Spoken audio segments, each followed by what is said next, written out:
Introspect, take a sec, watch it step, where you step, when you step, falling free through the sky, feel the breeze, feel the eye, all your fears, let them die, energy never lies, introspect, take a second, let your world unfold. You win some, you lose some, but you live to fight another day.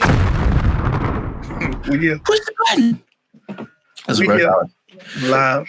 Good old rush hour clip. All right. Welcome back. Stop talking, Cecil. You said what? Huh? Intro. Welcome back to Let Us Speak. It's another episode. We're back in living color, literally. It means so much more during this time. Yeah, Man. Let Us Speak, episode 3. Thank you guys. Shout out to those who's watching us right now on YouTube and those who are listening to us on Apple Podcasts and Spotify. We thank you guys for rocking with us. And if you're listening to us again, I appreciate you. We appreciate you. So make sure you subscribe. With my good buddies, Osahan and Abraham. Yeah. My name is Cecil Williams. I am your host for this podcast presented by The Craft Factory. And before I go to them, as far as asking the regular question, how are they doing? Let me just address what's already been addressed. Yes. Who's wearing a dress? We know. Wait, nobody wearing. I hope not. Anyway, what's going on? We know what's going on. We know what happened with George Floyd. Are we upset? Yes. Hell yeah. Are we dealing with everything right now? Yes. Is there protests happening that, we may have been a part of, or we're involved in a lot of different things, whether it's church, whether it's family, relationships? Yes. Are we okay? No. Let's just kill that noise. No, we're not okay. But what I can ask to my buddies is, fellas, how are you guys handling and receiving everything since, of course, you heard the news of George Floyd and you're seeing the protests, you're hearing all this stuff. I'm sure we've all have entertained really great conversations, but at the same time, really dumb conversations. We have had some questions that we probably didn't like, questions that we probably welcome because there was a conversation that needed to be had. We've seen social media. We've seen it all. The world knows everything. So it's not like we're saying something brand new. So I will ask, fellas, and anybody can go, how are you guys doing when it comes to all of this happening right now? Bishop Osa, you want to take the floor? You want to take the floor first? Wow. I shall, my friend, I shall take the floor first. Benny.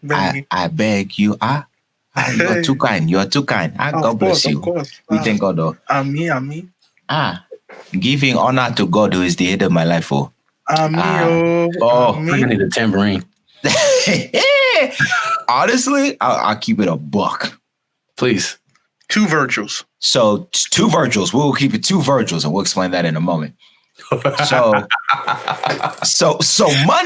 Monday, George Floyd is murdered. Tuesday, video comes out. Tuesday, Wednesday, I was pissed. Okay? Pissed.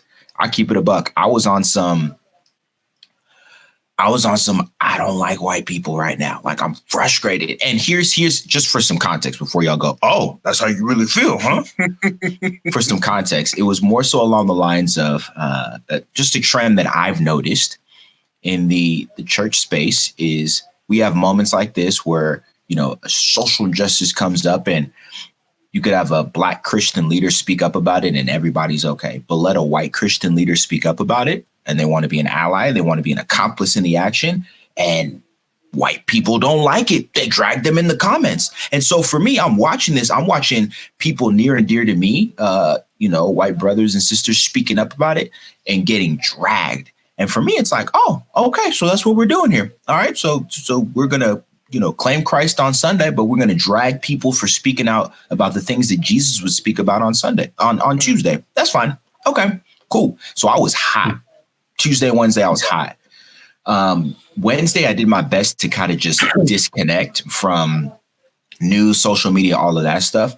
Wednesday night, I got an interesting text message from a youth pastor friend of mine, and he was just checking in on me. And he said, "Hey, I'm thinking about having a conversation tomorrow on Instagram Live about race. Would you be down to do it? If not, like, I completely get it, but would you be down?" I said yes, and it was probably one of the best yeses I could have said during this time. And so what it led to for me was a series of conversations that I've been having since. And at some point, you get exhausted of having the conversation, of repeating the same stuff over and over and over to try to help people understand. So what I've just done is just forwarded people along to that conversation I had. It was a 50-minute conversation, and I just passed it along to people and say, hey, if you really want to know what I think without me killing myself saying it for the 30th time, just watch this. Just watch this so that it's something captured and people can look at it.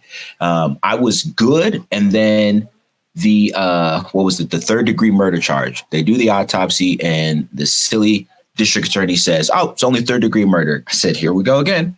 Eric Garner, Trayvon Martin, like, here we go again. Sandra Bland, like, here we go again. The list goes on. I was hot once again. I was getting good again. Mind you, I haven't watched the news. And then yesterday, I'm watching the news. I decided to turn on the news. Let me just be innocent. Protesters in D.C. All of a sudden, I see tear gas and rubber bullets being fired at them. Officers swinging at people. President comes out, gives an address, a very dog whistle-filled address to his base. And then he makes this walk, this stroll across the street to the Episcopal Church across the street that's boarded up for a photo op. So this man sat here, had tear gas fired at peaceful protesters so you could have a photo op?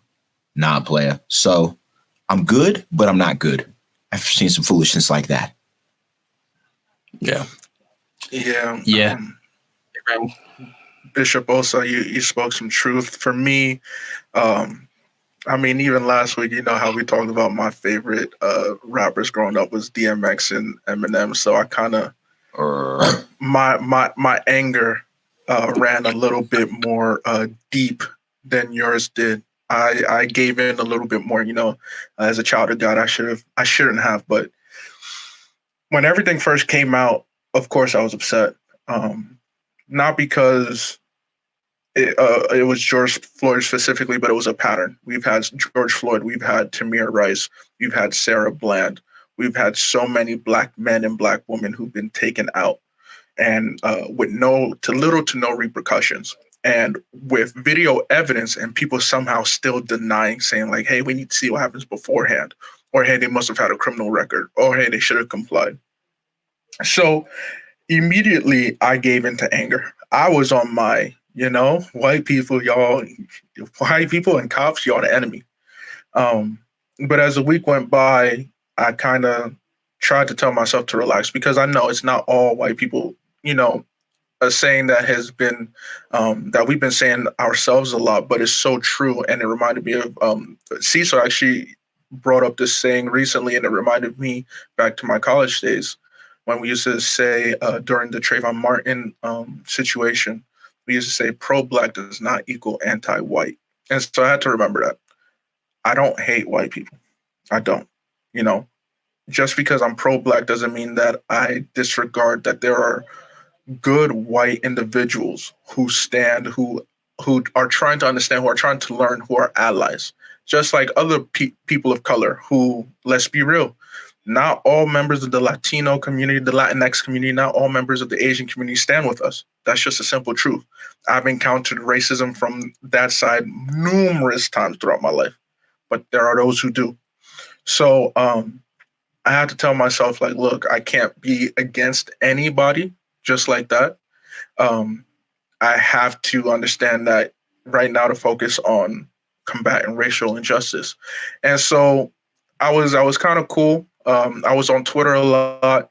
And to be honest, it wasn't every day I posted Black Lives Matter. I just posted that tweet. That's how I start off the day. Just a reminder for the TL.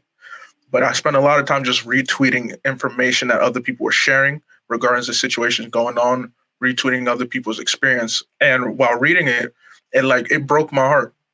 There were times where I got really sad just hearing of all the things that are going on across the country, while people are trying to protest peacefully, that they are getting abused. They're getting hit with tear gas. I mean, shoot, dogs are being set on them, rubber bullets for just protesting peacefully, which is what every critic has wanted us to do anyway.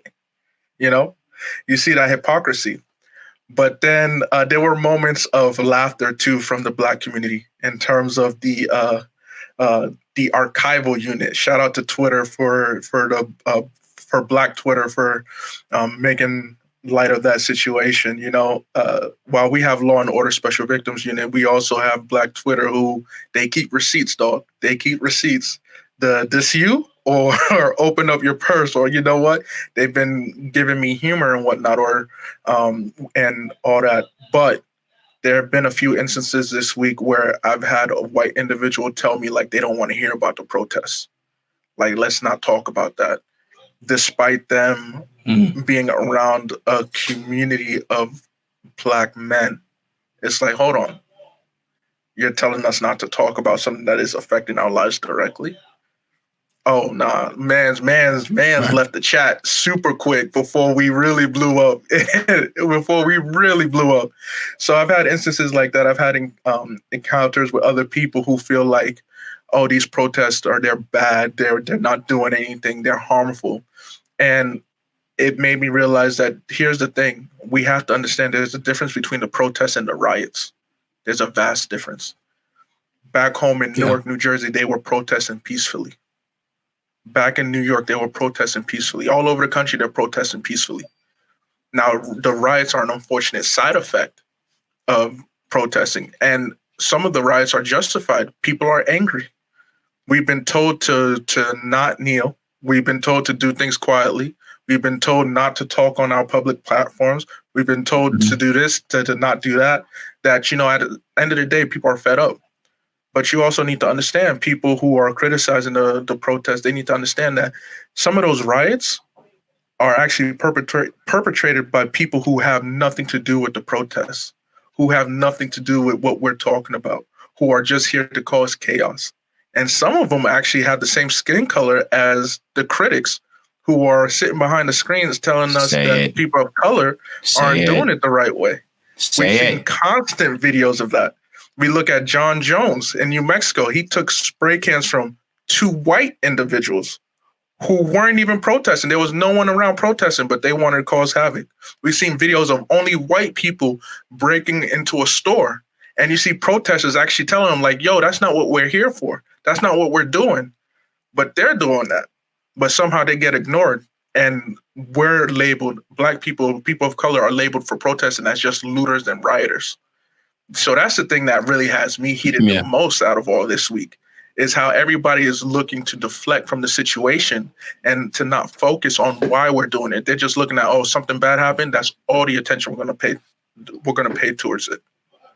But otherwise, you know, today I was like, we're gonna be recording. You know, I always enjoy recording with y'all. And I was like, I got to debut the new webcam. I decided to pick out the Fro, you know. I got the ring light on. I'm feeling myself right now. So I'm in a good mood right now. I'm in a good mood right now. You got the Fro action happening? Yeah, you know. Cecil had the fresh cut. I was like, no, let me let my hair breathe a little bit, see what happens. Oh, so you copy. Got it. I didn't cut anything. Wow. See, look at him. Looking down on us again. He can't even let us shine. So had I actually got the haircut, you would have been upset. That's crazy. Oh, man. Well, you didn't really. You know what? He would have been upset if I didn't get my cut from him. That's what it is. That's what it would have been. Petty. That's what it would have been. Hey, I just decided, bro. Low key, though, I say this.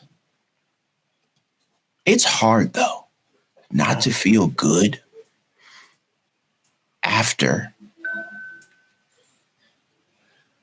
the last versus battle. I can't even call it a battle. What happened on Sunday? Yeah. I don't know how you could not feel good after that. Well, before we get to the battle, I will say this. To debunk some questions, I've been getting a couple questions.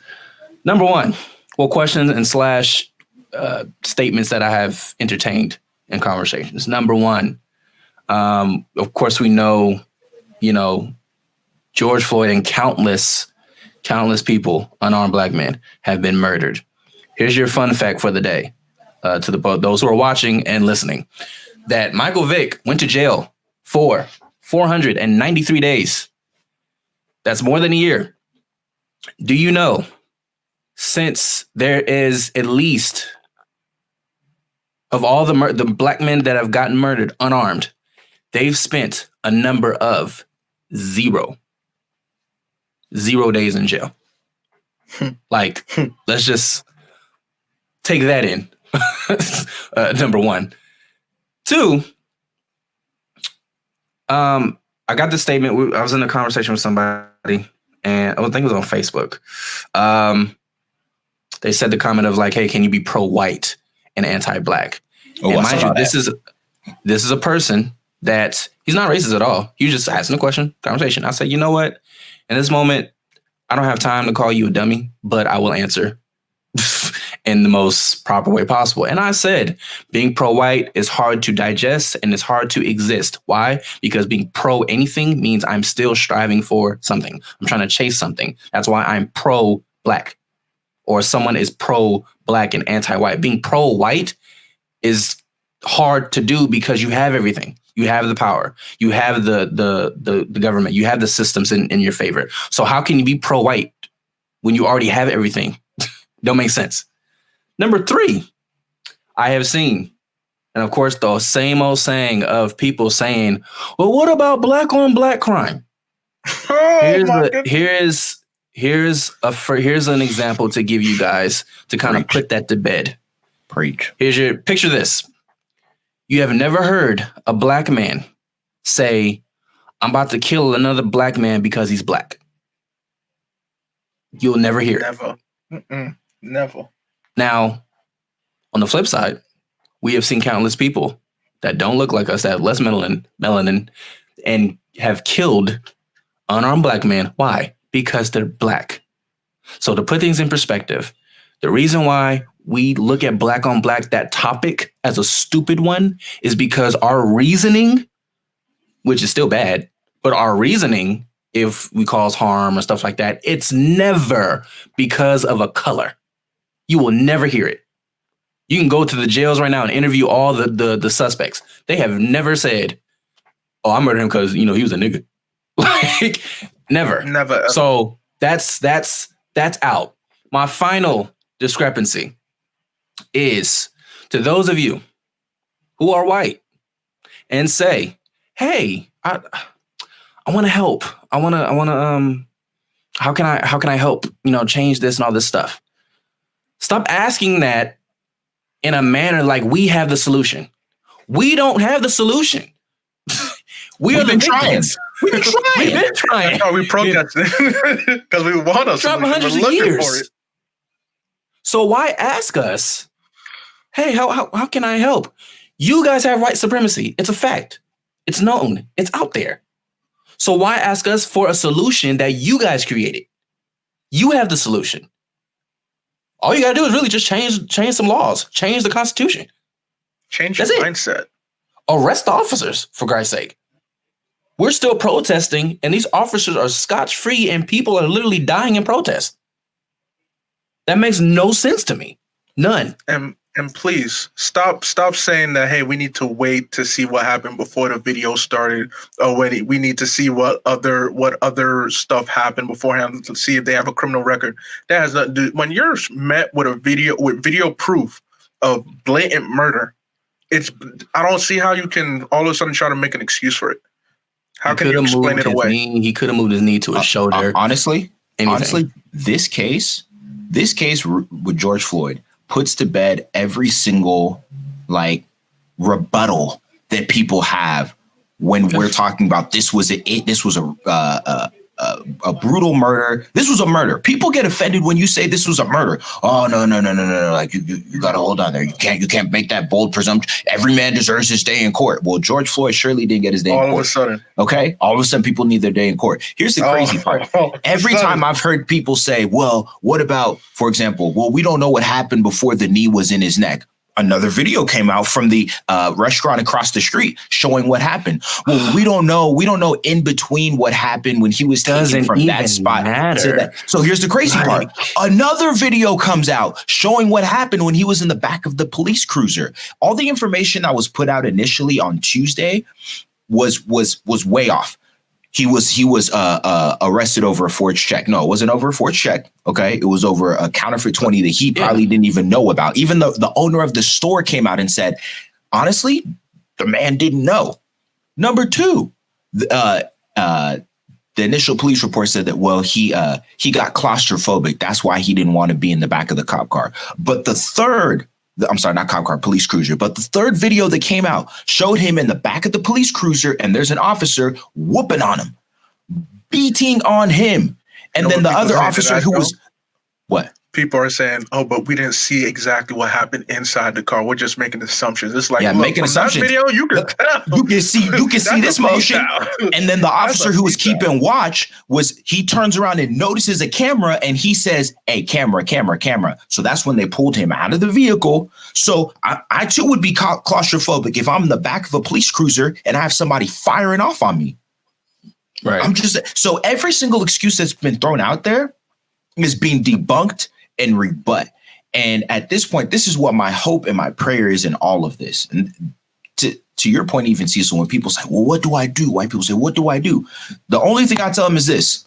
If you see us in on the action, be an accomplice on the action. Don't sit back on the sidelines and send your safe little tweets or your safe little social media posts. That's safe. But when I look back at the civil rights movement, the people that made a difference were the people who were willing to march arm in arm with MLK and the gang and head on and march to Selma. It was the people who were willing to be accomplices. So I hope and I pray this is not just a passing moment. Today is Blackout Tuesday. I hope and I pray that this is a stepping stone to more action. And this isn't just something that's just the cool fad, the cool hashtag for the next week or two. I hope there's real action that comes out of this. Absolutely. Mm-hmm. And I see people, this is the one time in my lifetime where I can really start to see change as far as mindsets, because I'll be real, there are people that are not Black that are way more involved in the protests and way more involved in their voices, which is great.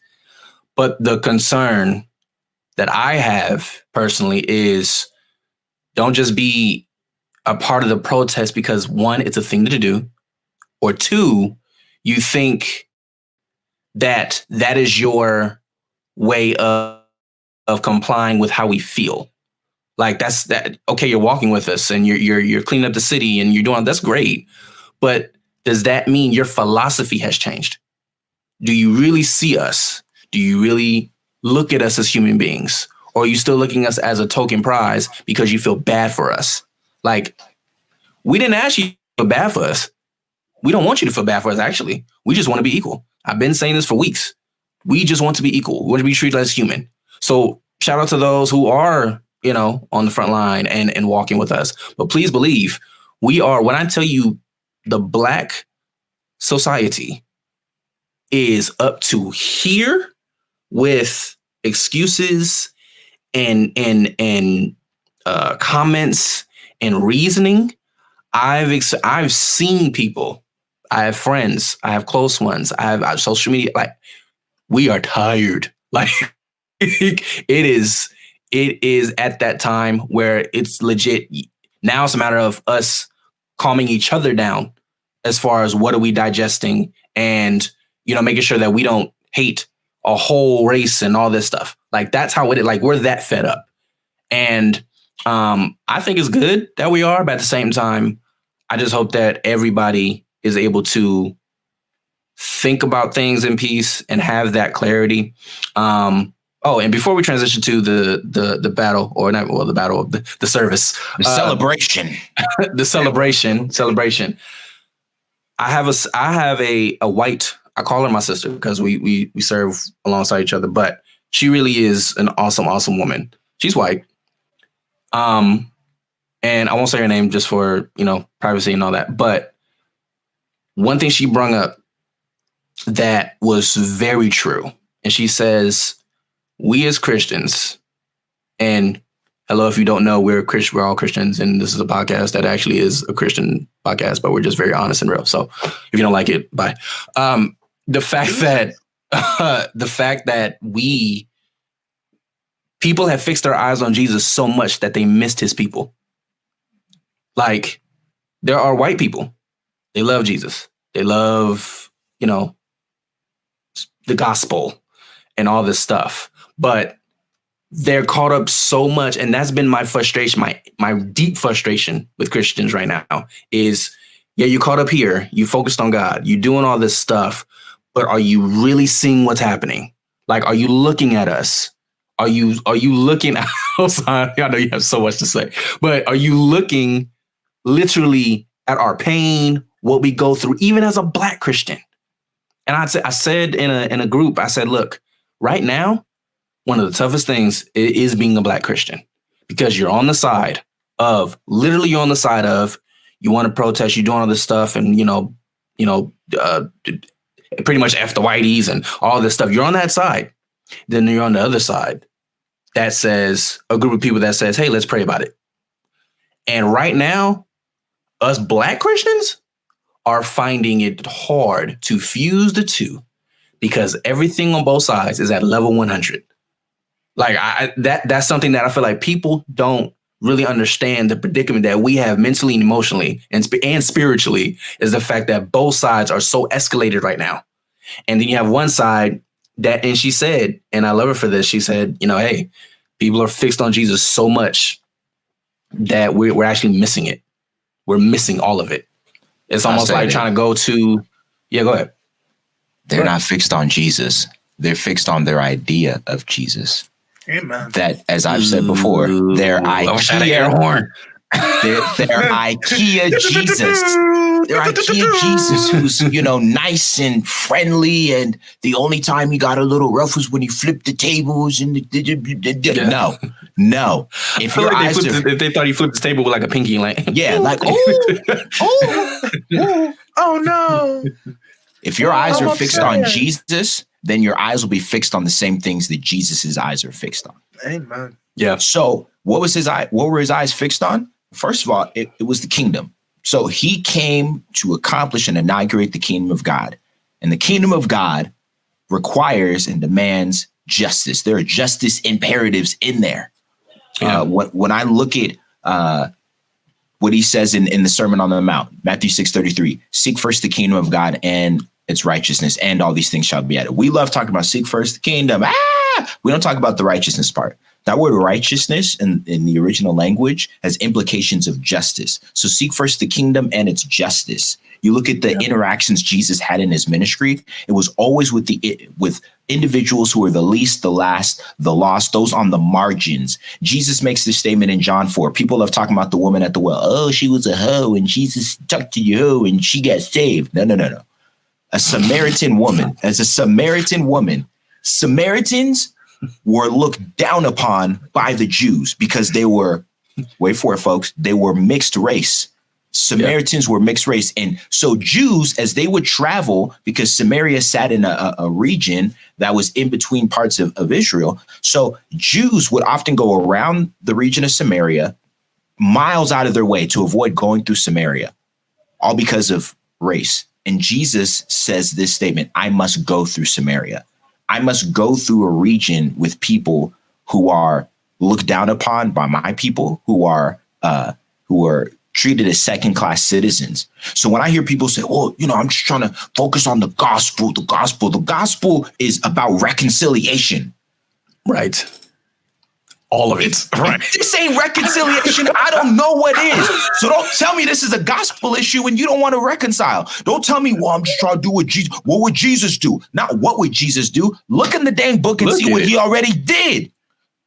It's a book. And the fact that we missed reconciliation. Like we are that attribute of the gospel. We have been the gospel and all around that, a reconciliation, even sin nature. Yes. Like we are reckless, we are broken, we are jacked up, and Jesus went to the cross. What? To reconcile that. Like, I don't see how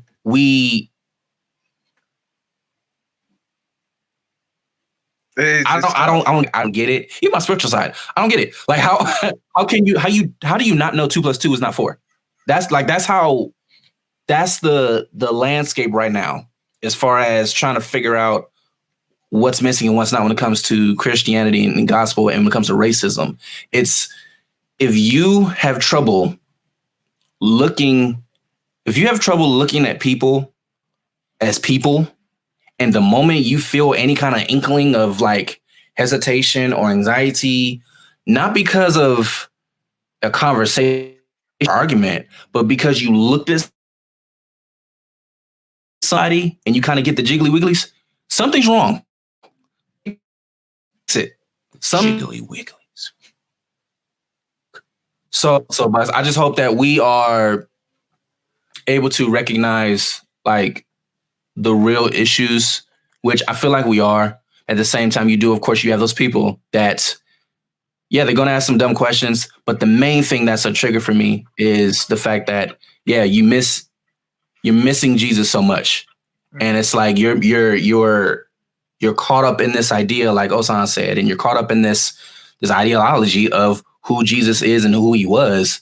And the main thing about Jesus' ministry was reconciliation, was going into territories that, hey, people didn't really like him because they were racist. They treated him bad, and he still went in there to do the work, to say hi. He went in there to communicate with people and to impact people that wasn't part of his hometown.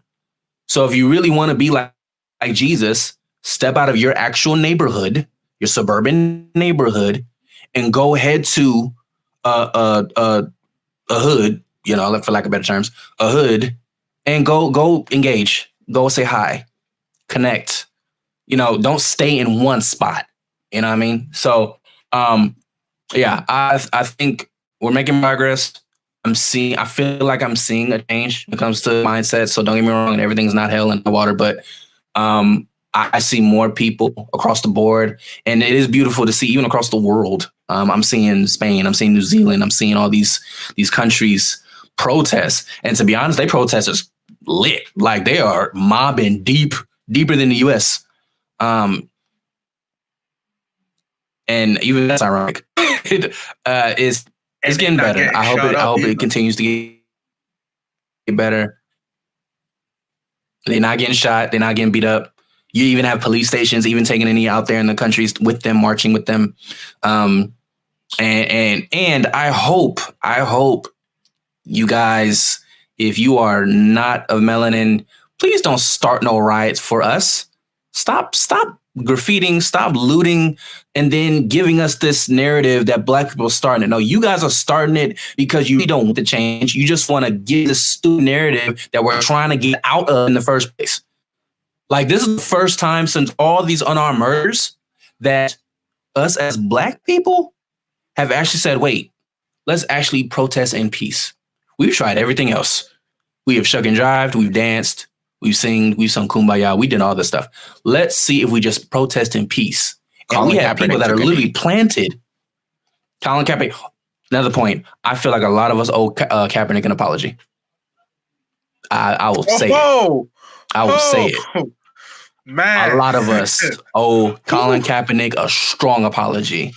We have literally, when he took that knee, we literally twisted his whole, now that we know, it feels like a whole new revelation of it. We twisted his idea back then.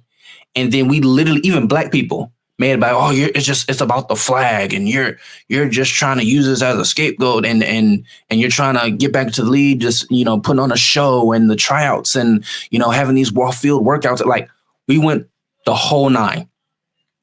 And when this happened, guess what we're doing with our memes and our pictures? Kaepernick, you see Kaepernick, number 7, taking a knee, all this stuff, all shirts, you see the imagery, you see, what would Kaepernick do? All this stuff. And it's like, whoa, time out. We wasn't like this 5 years ago. When Trayvon Martin got murdered, when Sterling got killed, when Garner got I believe, I can't, it's sad that I have choked out. Yeah, got choked out. And it's sad in itself. I can't breathe. Yeah, it was sad in itself that I got to now identify which death belongs to unarmed black men. But anyways, the fact that Sandra Bland, the fact that we did not defend this man for what he stood for back then at all. And you can't tell me, you cannot say, oh, yes, we did. Name a solid group of people that said, you know what? He's right. Even Colin Kaepernick, I feel like we owe him an apology. I feel like we should literally, I don't know, tweet him, be like, yo, my bad, dog. Like we didn't understand. Hey, like it makes, I don't want to say his name, but a person on First Take, it makes him look very interesting because he was the first one to be against. Well, no, I'm not saying against. He was for Kaepernick as far as what he was standing for and what's the whole idea of what's going on. And a lot of us didn't listen. So, and I'll be the first. I was not listening. I was like, he's just trying to, money and publicity, and he's using this. He's taking advantage, all this stuff. So I feel like that's my hot take for the week. Hey, hold on though. Can I say this about Colin though? Go ahead. Even though Jesus said it best himself, a prophet is without honor except for in his own country. Colin Kaepernick did what he did and stayed the course, stayed consistent, still consistent till this day. So I know it's easy for us to say, dang, we owe this man an apology, but let's also take notes. This was a man who's been consistent. Stay consistent, stay the course, no matter what it looks like, no matter what it'll cost you. People was like, oh, he did the little Nike commercial, so we gonna get paid now. Right. The man's still out of a job. Like he's still out of a job. So no matter what it costs you, be willing to stay the course because that's what change necessitates. A mentor might said it like this: a change is not a change until it's actually changed. And I respect him. I respect him for not being that dude, be like, I told you so. And he's not blasting on Twitter, but like he's not doing that if we have noticed. So I really shout out to him for staying the course and holding on to his guns. But I feel like go ahead. And real quick to piggyback off of Osan, not only did he stay consistent, but he also wasn't willing to compromise. Because even when he had the opportunity to work out and whatnot, they were like, hey, you can if you do this, that, and the third. And it's like, nah, I won't compromise. You either take me as I am or you don't take me at all. So shout out to him. No, but even black people need to really adjust to what we listen to, because none of us, I don't think there's not a lot of us that listened to Kaepernick at the time. A lot of us, we were still caught up in the NFL. We were still caught up in our sports, which is great. But a lot of us, there was some that were like, no, I'm not watching the game because they're flat out racist. Goodell is an idiot and all this stuff. And now they made that statement. I've never seen so much backlash on a official statement than what I've seen in the NFL. Like literally, they made the statement, the official statement, as far as, we don't stand against racism and all this stuff. And literally all the players was like, man, like big fact. So big fact. All the players tweeted was like, man, like, no, we're not falling for this. Like, no, we know we're just athletes that pretty much, if you wanted to tell us to shut up and play, AKA shut up and dribble, then that's what you really want to tell us. But because all this stuff is happening, let's make an official statement. So I find this all interesting. And the one thing about all of this that I'm really glad for is it's revealing everybody's true colors. It's revealing people's hearts in every sector. It's business, sports, politics, your neighborhood, your mama, your auntie, it's revealing everybody's motives and agendas. And I really hope that as things unfold and get revealed, I really hope that, there is some adjusting, not give up on people, not feel like, oh, he's a racist, let me throw him away. I mean, don't engage because that goes against your morals and your values. But at the same time, I hope that we're actually giving a little bit of grace, because what do you expect when stuff like this happens? Of course, stuff is going to leak. Of course, stuff is going to get revealed. Of course, all of our ugliness is going to be exposed. So because it's being exposed, that doesn't mean now that you should just shun them and just dispose of them in that sense. Adjust yourself accordingly. and probably adjust your relationships. But don't dispose of people because of what the time represents or because of what's happening. That's really out of our control, especially as Black people. It's really out of our control. We don't have a solution.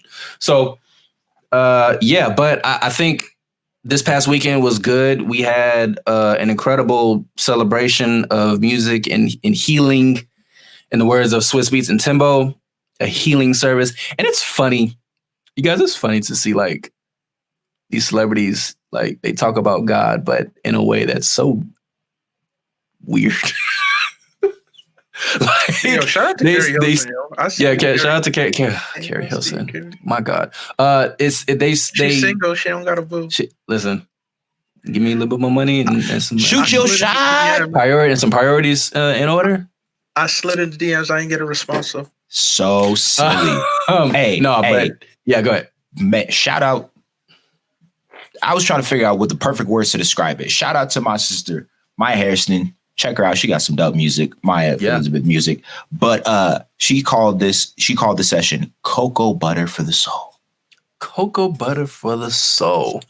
I'm with it. Nice. No, but before we get to that, like I was saying, I wanted to finish what I was saying. Like, I feel like celebrities who are like they want to believe in Jesus, but they say higher power, the universe, the man upstairs. The man upstairs. I watched the man above. I watched the post game of Swizz and Timbo, and I hear them talking, and it's just like, wow, y'all just can't say Jesus. Like, it's. I hate to say amusing, but it's like, it's really like you sit back and it's like, wow, y'all really just can't say the word. Like it just doesn't. It don't roll off. It don't roll off the tongue like God. You say God like all day, but yes, you can't say. You just can't say Jesus, huh? And they were describing Jesus in their conversation, but it just couldn't. So I just find that interesting. But Kirk Franklin, Fred Hammond. Frederick. Amazing. Frederick. And excuse me, Kirk is known as a secular saint, so please. Secular, not secular. The secular Christian producer. They had a healthy. Of course, people are going to say battle, but it's a collaboration. It was an experience. It was a celebration. Of course, TD Jakes popped in to give opening words. And that outfit, though. He got his own. Listen, my fault. Bishop Jakes has his own sense of style. I can't. The Bishop the drip Jakes. That's what TD stands for. The drip. He has some drip. I don't know when this started. Like I think maybe 3-4 years ago. All of a sudden, his clothes got tighter. He started wearing glasses. He stopped wearing the flowing suits. He stopped wearing those. He retired them. No more suits. I remember that. And I opened up my live and I'm like, what in the Michael Jackson is this? And he was praying. Great prayer, great opening words. But my God, I'm like, this is like you belong in the Scream video. Wow. But he walked off, and then Kirk Franklin and Frederick himself came in. And when I tell you, I felt like I wanted to clean the house during the playlist. I'm like, this is some good chore music just to be, still and relax. Tamela Mann popped up, did her thing. Yeah, but Warren Sapp. Don't forget Warren Sapp. Warren Sapp never would have made it. Warren never would have made it. Sapp came in. I see what you do for Mr. Man. When is it my time? Wow. What you do for Mr. Man? Wow. You know what it is though? Because I see you. Folks was like, man, Tamela Mann look good. Here's the thing. Y'all so used to seeing her next to Mr. Brown. Cara. Y'all so used to seeing her next to him. Yeah. It bring her down. But when she by herself. Nah, my crush started during that. Really? You wanted the thick and public. Oh, you wanted to be the king. You was like, take me to the king. I is the king. Take me to the king. I am him. And I am him. Him is me. Because on the show, that's how I started to know. I didn't know she was a singer. It wasn't until a while later. And then when I heard her sing, I was like, Lord, Yeah, When she was it's an OG March. member of the family on Kirk Yeah. Franklin and the family. Yeah, She was first an OG one. member. Had no Yeah. idea. Yeah. Yep, OG member. Hey, I gotta say this. Let me come clean Yeah, and go ahead. confess. Because we talking about all of there was celebrities up the yazoo on there. Okay, Oh, Snoop yeah. was on there. Some fool said, "Hey, Snoop, you can see walk to this. You can Christ walk to this." Yo, I'm tripping. yeah, that was someone who went like D. Dot Man or something. But yeah, Yeah. let's talk about your best friend CP3. Christopher Paul. Yeah, what was that listen, about? Listen, okay. I don't know. I'm petty. What can I say? Why? So they Why played. were you- They played. Now behold the Lamb. Okay, now that listen. That's a song. Come on now. That's a song. They played Now Behold the Lamb, and CP3 said, "Man, I used to play this song before every game. It was on my playlist before every game." Christopher, why did you remove it? You should have kept it in there. Maybe you'd actually win something. Wait, That was before he went to the good, Clippers or after? Because I don't know He when has he to removed stay. it, but he should have kept it in. You That's should have the thing. kept that thing in. That Okay. was the beginning of this pettiness. Listen, don't come for me. Hey, Yeah, can you let him know of what else you said? No I don't comment. remember. No I don't comment. remember. You know what? I got it right here. I'll While be- you're pulling that up, I will say Kurt Franklin needs his flowers. He's one of the greatest producers, like Christian or not. Like let's not Man is we're not gonna play with genius. this. Like He's a Kurt genius. Franklin is a musical genius. And the only reason why he's not considered a top tier producer is only because he's been in the gospel genre forever. But when you really take the word gospel out of it, just square everybody up with Timbo, with Swizz, with all the rest of the producers.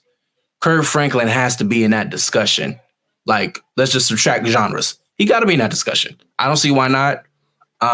Dude went from, and even a thing that people miss is dude went from producing live shows, Yeah, live concerts, to now full-blown albums, studio albums. So when he was Kurt Franklin and the family with all of them, everything was live.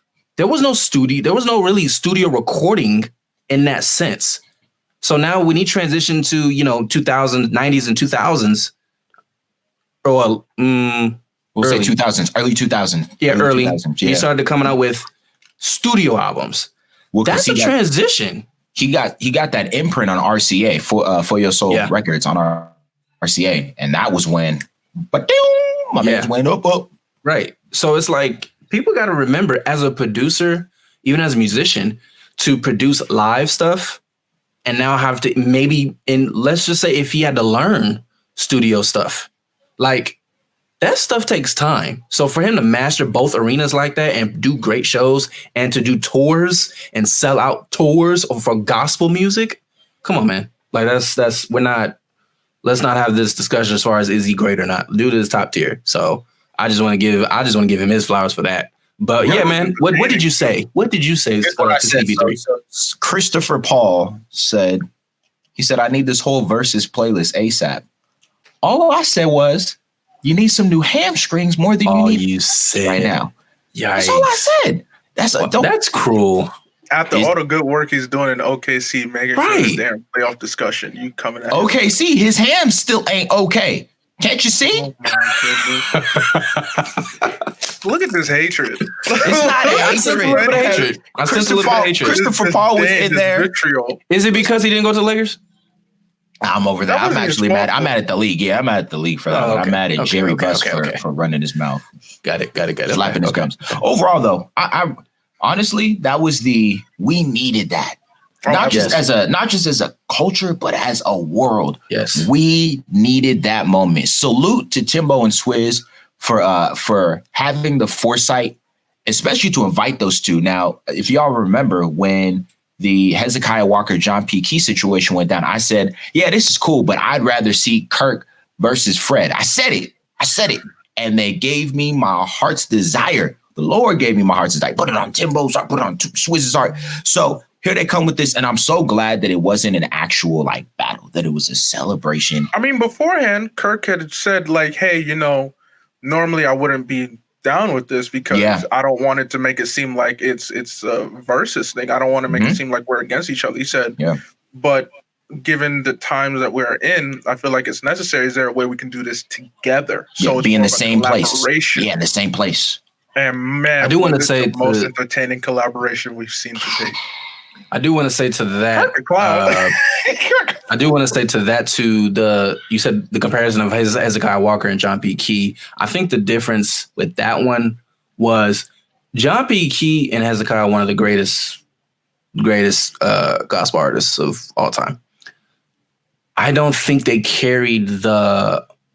They don't carry the name power. Exactly. So within our community, like we know about John, and they P. got viewers. They went on. Oh, it was popping. It was popping. But when you say Fred Hammond and Kirk, when you say Kirk, even a whole secular arena, they're coming in because they've done secular stuff though. They've done stuff with secular artists as well. So people are like, yeah, I'm tuning in, and I think the timing of it as well with everything that happened last week.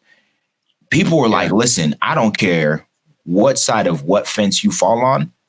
I need this right now. Like, I need this right now. For my soul needs this right now. Shout out to Kirk as well, to go back to your point as well, Abraham. Kirk said this. He said, yeah, I don't want this to look like a battle, because the truth of the matter is this: without Fred Hammond, you don't have Kirk Franklin. That was a Kobe Jordan moment, in my opinion. Like, without, like Kobe always says it, I don't care about the comparison. Without Michael Jordan, you don't have Kobe Bryant. Without Fred Hammond, you don't have Kirk Franklin. And as they were playing their stuff back to back, I'm like, dude. I'm trying to remember what song came on. Oh, I think it was Blessed. Blessed came on. And I started screaming, and my wife was like, "Ooh, what happened? What happened?" I said, "Woman, Blessed is on. Come on now. We got to act up. You got to act up right now." They were playing all the cuts, all the hits, all the good. And it was dope to see the celebrities who were on there who were like, man, I remember having to sing this song in the choir as a kid. Or, man, I remember, this song got me through. I know all of us in our little group chat, we were talking about, man, I remember listening to this song at such and such point in my life. This song got me through. I remember, like I said, I remember my mom used to play My Life Is in Your Hands. We used to, in our old beat up bucket of Astro van. And she used to play that joint, be crying out to the Lord. And so those are moments that are marking in our lives.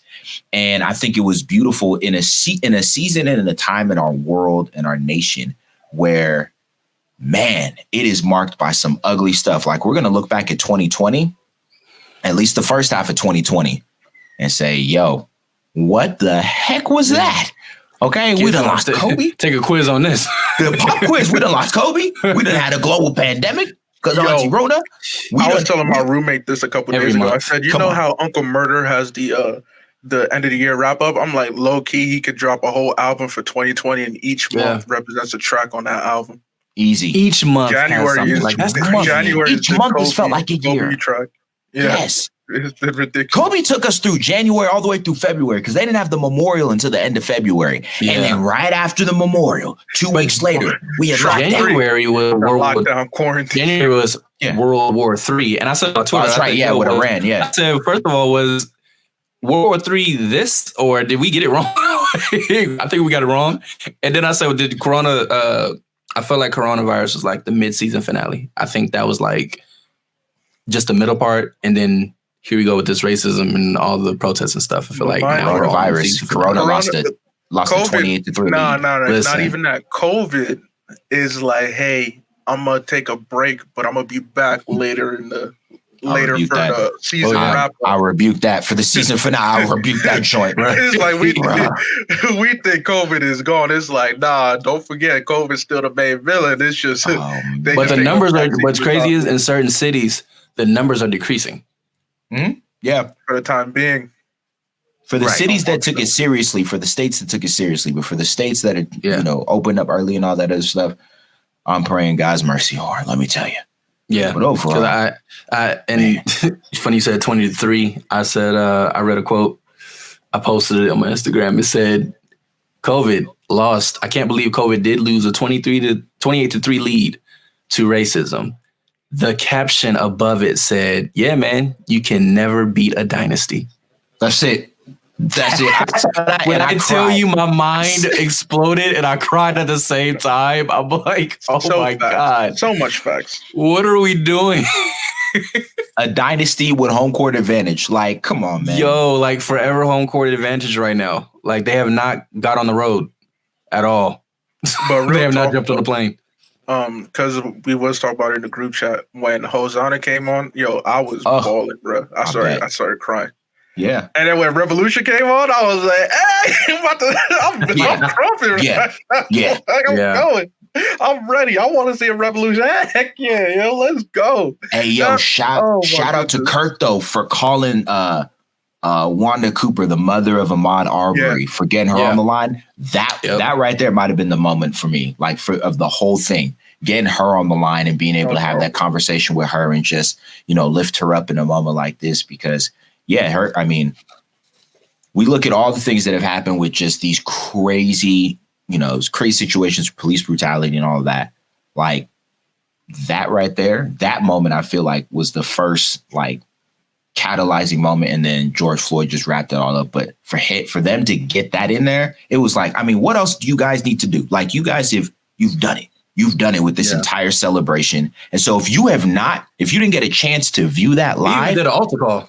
Fred did Uncle Frederick did an altar call. Brother Frederick, he did a whole altar call. But those are like my big three. Like on Saturday mornings when I was little, it was cleaning up. The big three on rotation was Kirk Franklin, Fred Hammond, and BB and CC Wines on deck in the cassettes. Like I didn't hear nobody else. Nobody else. And some of them are a good point. They say, "Oh, BB or CC can go in the battle." I'm like, no, because she don't have 20 hits. A lot of these gospel artists have transcending hits, but they don't have 20. They don't. Right, the only people you can say who has 20 hits like that is a Sheard sister. Or no, Kiara. I'm not any Sheard sister. Kiara. You mean Clark sisters? Clark sisters. Kiara and Karen Sheard. Karen for sure. Yeah. Karen Clark. But Sheard. other than that, Yolanda Adams will probably mop anybody. Yolanda be in there. I don't think anybody else like that. Ty Tribbett. Well, Ty, but so in order to really get, I think anyone else who could touch it, you got to go back old school, like 70s, 60s, 70s, 80s. So, I mean, Mighty Clouds of Joy, Reverend James Cleveland, someone who actually came back into, I think, public view thanks to Kanye is the Reverend T.L. Barrett. If you don't know who he is, look his stuff up. That man's a Chi-Town legend. So I think you got to go back a little further. But outside of that, like you said, Cecil, folks don't really have a catalog like that. Catalog is thin. I mean, Fred and Frederick and Kirk was pulling they was pulling the heat out, and it was like, oh, how much? I forgot about that. Oh, I forgot, and it was dope seeing people say, oh, this was the one. This was my song. Right. This was my song, and you're like, dang, I didn't even think about it like that. Those are probably the only two that have like hits. To Tony Baker too. Oh, he was clowning, bro. He was wild. He said Fred's voice was handcrafted by Jesus and served up piping hot. I've died. When Kirk was like, "Hey, if you guys need a bathroom break, just hold it." He was like, Tony was like, Kirk, I don't think you realize I've been in the bathroom. Oh, he took a water pill, Yeah, Frederick was like, "Yeah, Fred, I took a water pill, bro." Like, it's just like, so you need to go. You need to go. It's like. He's funny. That was Kirk funny. is hilarious. Yeah. Kirk is absolutely hilarious. They're funny. I didn't realize Fred Hammond was that quick on his feet when it comes to his comments and his remarks. I really didn't. Yeah. I'm like, you can hang. Oh, you Uncle Fred. Okay. Right. Fred, you Uncle Fred. You can quit. You pull one out the holster, huh? Like, that was good. It was good. The battle was good. Estimate the old I don't know where they're going to go from here as far as verses. The talks have kind of died when it comes to the ushers and the world and kill all that. I mean, at this point, the only thing you can do moving forward is either get more gospel artists on, or you tap in musicians like Common, those whose ain't nobody trying to hear Common. What? I mean, look, but you might have to tap into you saying like catalogs that are fit, conscious that are fitting for what's going on right now, because I'm gonna be honest, I'm not gonna try to hear nothing about baby making, because like what's going on in the world don't got me in the mood to be listening to that, to R&B. Like, no, I get that. I get that. I think. What about if they do Miley Cyrus versus Taylor Swift? I'm done. Let me stop. And honestly, even if they did that, even if they did that, Taylor Swift would probably demolish her anyway. So that's just my little hot take on that one. This But- image is perfectly fitting. I forgot I still had it up. I did that just for you, Abe. Just for I you. forgot I still Hey, had take this that up. off. Yeah, so I think as far as battles, I don't know where they're gonna go. Even if they don't do one this next weekend or whatever, I won't be surprised. I mean, it is a sensitive time. It's looking like they're not. So we'll definitely see what happens with that. I know music is very interesting right now. You got Apple Music. Shout out to Apple Music, who is killing it. The first song they played in their own kind of protest at midnight was NWA, F the Police. And when I tell you, I was hysterical when I saw it. I was like, yo, thank you. Hey, shout out to Zero Spotify. chill. Shout out to Spotify. Secretly, thank you. Thank you for saying this. Apple, Spotify, y'all been doing Chill. y'all thing. Tidal, I hope y'all have, but I don't have Tidal, so who knows? But I hope y'all been doing your thing. Pandora, you're trashed me anyway, so I don't know what I you haven't want. listened to Pandora in like 5 years. That's crazy. I don't remember last time I listened to Pandora. Pandora was my thing when I was in like 8th grade, and then I went to Spotify just because their international selection is by far the best. That's it right Yeah. there. So far, of the streaming services. Say that. Yeah, shout out to Apple Music. They have a whole thing. It's been a lot of campaigns, which we didn't see. We did not see with anybody else. But I mean, hey, if you're doing it now, you're doing it now. But shout out to Reebok. Shout out to Fenty, Rihanna with her stance. Nike. She said, "Pull up, Yeah. pull up." You're not playing. You know, shout out to a lot of these organizations and businesses are taking a stand, and even if it's in an official statement, it's actually more than what they used to do. So that's why I'm saying it does feel different. This does feel like there's a little bit of hope, a smidget if there's any, and so I think that's super important. As far as music, I don't know what did anything come out? I'm sure things did come out. No, let's I talk haven't about paid this. attention. Freddie Gibbs, Alfredo? Freddie Gibbs, Alfredo. He dropped that album with Alchemist. Boy, Alfredo was slapping. had I that played bug that. on So repeat. I had that thing. It dropped what? Friday? Friday. night it dropped? So I Friday had it morning. playing all day Saturday, and then up until the verses on Sunday, and then y'all Bro. switch gears. Bro, But Freddie it can't was lose. It was a great project. It really was a great. Freddie's on a winning streak right now. He really Yeah. is. If you're not tuned into Freddie Gibbs, I don't know what to tell you. He's that dude right now. Go ahead, do yourself. Turn off the Tekashi Snitch 9, okay? Turn off all that trash. Turn off this Taylor Swift. Turn off the off Taylor the Swift. Lana Del Rey. Turn off the LDR. Turn off the Doja Cat. Okay? Dozier. You can keep making the stallion on, right, Cecil? Oh, Cecil would love the Meg the Stallions. Wait, Not pause. even Stallion, You're the really Stallions. flipping this. Yo, before What? we Y'all started this, really Meg the he was Stallion. listening to the You Savage were the remix. one. He was. He He was listening to the was. Savage remix. He was Had his loving it. two favorite musicians up all day. Loving Don't let it. him. Abraham was the Oh. one that was all over Meg. I don't know how He this was- flipped on me. He was I loving don't know it. what you're talking about. But turn it all off and get you some Freddie in your life. That man is. Oh, he The only rapping. exception is if you want to head over to Spotify and listen to the Versus playlist for Kirk and for Secular Saint Kirk and Uncle Frederick. Then go ahead because that playlist is. I'm about to blast that playlist after this. And Christopher Paul, before you listen to that playlist, get some new. Wow. Wow. I'm Let this man live. I'm not. No, Alfredo it looks good. I'm gonna check it out. I'm literally downloading it as we speak. No, I'm not downloading it. I'm actually saving it in my thing. But Alfredo looks. Oh, he actually the album cover literally has a bowl of Alfredo. So shout out to Freddie Gibbs and Alchemist for dropping some dope heat. I will check it out. Apparently, it is great. It is wonderful. Is he underrated? Because a lot of people haven't heard of him like that. Yeah, I guess. Yeah, people don't really like to talk about Freddie Gibbs that much. Those who do, they've been fans for a while. I mean, even myself, I've been aware of him, but I've never listened to a whole project in full. Alfredo is actually my first Freddie Gibbs project Boy. that I took the time to sit down and just take in. And talking to some Freddie Gibbs fans, they're like, "Yo, this isn't even his best project." So I'm definitely gonna go back and listen to his other works. Yep. Got it. But listen, he can't lose right now. That man is on a winning streak. Go ahead, just run that with Freddie Gibbs if you need some real hippity hop in your life. Okay, definitely I'd say for me a top 3 album so far this year, along with Royce da 5'9's Allegory and West Side Gun's Pray for Paris. Listen, all 3 of those albums. I would throw Joyner Lucas's album in there if half the tracks weren't released as singles, prior. But outside of that, listen, yeah, peep them 3 albums. They gonna hit you right there in the chest. Yes. I didn't even know Lady Gaga even made an album. Stop it. Don't even. You shouldn't have even mentioned it. I didn't like. I honestly didn't know she made music still. Honestly. Well, you thought after she was in the video.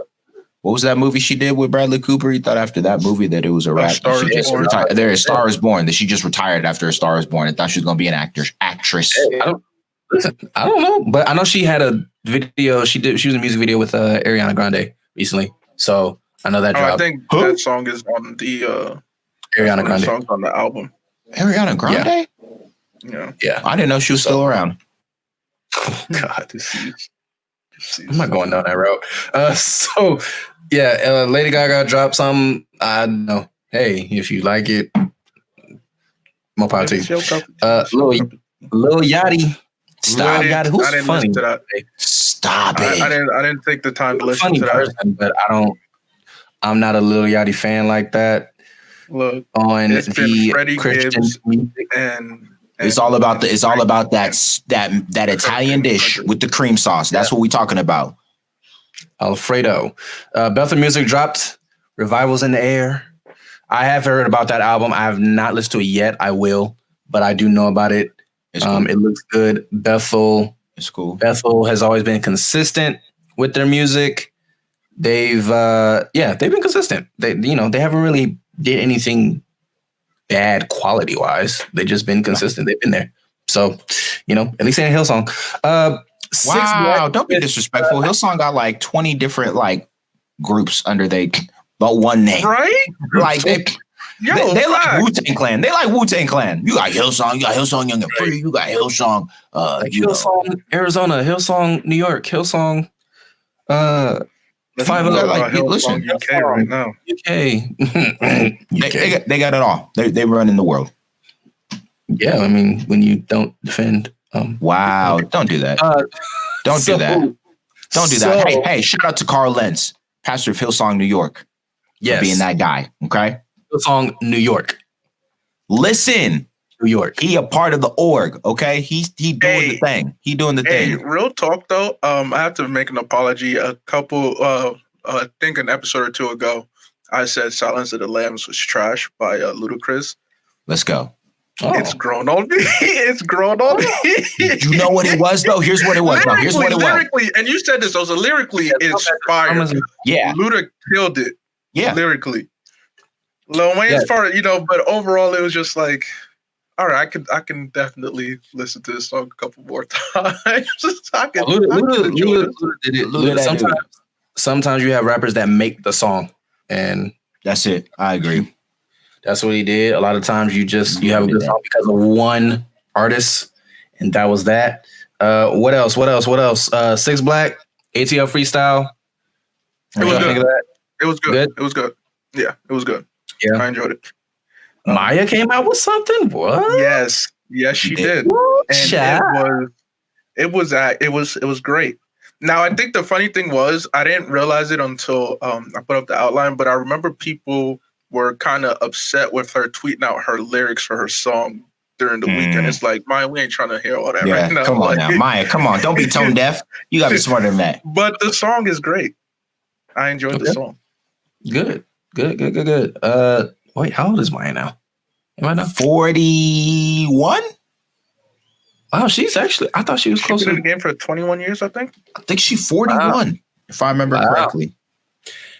Shout out to Maya, 41. She's still in there, strong. What else? Music? I don't know any other music that dropped. I know Apple Music right now is spinning them black records. Oh, hey, Spotify. yeah, they is. Spotify is doing their playlists. KRS-One came out with a Karis, he had yes. a verse. on Maya's the song. 40. Maya's 40 for the record. Maya's Oh. 40. Wow, that's young actually. That's really young. Especially for how long she's been in the game too. Yeah. Right, that's perspective. I'm like, whoa, when did you start then? Like 19? You know who's about to be 40 this year? Low key. Nick Cannon. Yo. He's one of Nicholas them that Cannon. always looks like he's young, like he's still in his 20s. He's always looked like that. We've seen him grow. His age. But yeah, he's been Grow. in the game forever. Ever. Followed him since As a kid, literally a kid. yeah. Yeah. Wow, we followed his Yeah. whole life. Nickelodeon, the movies, all the the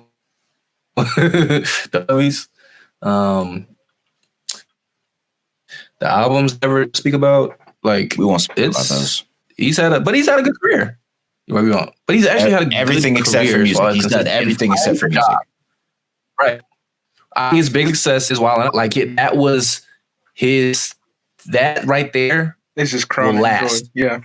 Mhm. We will Yeah, always it will remember last. And I think when you find something and you find your niche and it's like, oh, I can see, okay, I can do with this. And you start to build legacy behind it. You start to see how it can last. And I think Wild 'N Out will last and they'll actually outgrow him. Even if, let's say he says, you know what, I'm not part of Wild 'N Out. I think people will still look at Wild 'N Out and be like, it's because of Nick Cannon. They will always associate a name with a place or a name with a location. I think he did that. So no, I give Nick Cannon his flowers for that. I give him Yeah. like he was, he went from a lot of B-list movies, albums, all this stuff, and it was like, all right, you just that actor that likes to find a job, which is Mhm. cool. At least you got a job. But once Wild 'N Out was birthed, I think it was like, this is That's you. it. That's it. Yes.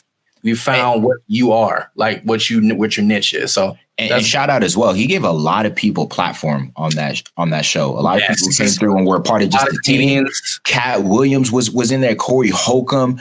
Yeah. People who like Hudson, comedians who brothers, Afion Crockett. And then what I love that he's doing right now, that he's done over the past probably like 2 or 3 years with Wild 'N Out, is he's taking these cats who are like social media famous or social media like comedians and giving them platform to see like, hey, are you really the real deal? And a lot of them have sprouted off of that and even given some battle rappers, a little bit shine in there. Shout out to Conceited, Charlie Clips, Sharon. I feel like I missed. Oh, Hitman Holla. Shout out to them four. Oh, and Connor Deans. Connor Deans. You've seen DC Young Fly, DC Young Fly. Miller, they've been able to use this as a platform to further expand and grow themselves with 80. Is it 85 South Show? 85 Yep. South Show? 85 South Yeah. So they've Show been, is amazing. Yes. it is hilarious. Those seen three it. are him, Carlos, and Carlton are hilarious. Chemistry is hilarious. They're off the charts. The way they built that thing from the ground up, they use their shows, I respect it. literally live podcasts, pretty much in a sense, because they're classified as a podcast. Yep. It's kind of like comedy podcasts, and they put it on YouTube, full length podcast on YouTube of the actual concert. But then also you can get the audio, which is very unique in that sense, because of course everybody has their 2-hour long podcast. Right. But theirs is with a live audience, a stage.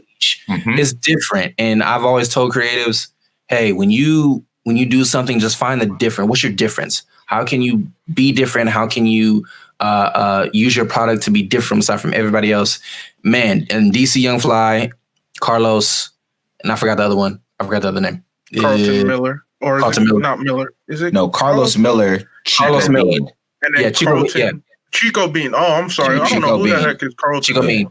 By the way, Chico Bean and Carlos are some amazing rappers. They can freestyle your butt Hey, off. low key. Yeah.